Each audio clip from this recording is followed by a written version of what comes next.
অপূরণীয় ক্ষতি হয়ে গেছে রোড অ্যাক্সিডেন্টের মাধ্যমে, সেটি হয়তো পূরণ করা সম্ভব হবে না, কিন্তু আপনাদের এই টাকাটির মাধ্যমে, আপনার একটা কর্মসংস্থানের মাধ্যমে হয়তোবা আপনার আল্লাহ চাইলে আপনার যে সন্তান যারা রয়েছে পরিবার পরিজন নিয়ে কিছুটা হলেও একটু কাজে আসবে, সেটা আমরা বিশ্বাস। আসসালামু আলাইকুম ওয়া রাহমাতুল্লাহি ওয়া বারাকাতুহু।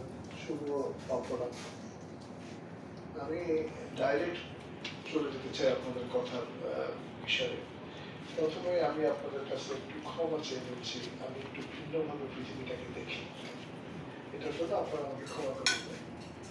আইনে কিন্তু আমাদের যে আইন তৈরি করা হয়েছে, তার বিধি যেটা তৈরি করা হয়েছে, সেখানে কিন্তু কোন গাড়িতে লাগলে কি হবে এগুলো বলা নেই। এখানে বলা আছে সড়কে যদি কোনো প্রাণ চলে যায়, সড়কে যদি কোনো প্রাণ চলে যায়, তো এটা যতক্ষণ পরিবর্তন হচ্ছে না ততক্ষণ আমরা সরাসরি এটাকে আবার কমিট করতে পারছি না। এটা আপনারা যেহেতু ছয় জন মেম্বার আছেন, সিদ্ধান্ত আপনাদের থেকেই আসবে, আমরা এটাতে ইন্টারফেয়ার করবো না। তবে যেহেতু আইনে এই সড়কে প্রাণ যাওয়ার বিষয়টা আছে, এটা যদি আপনারা করেন তাহলে মানুষের অধিকার বঞ্চনা হয়, আপনারা বিবেচনা করবেন। যেহেতু 6 জন কমিটি উইল ডিসাইড, আমরা কিন্তু ডিসাইড করি না, আপনারা যেটা পাঠান আমরা সেটাই এক্সিকিউট করি।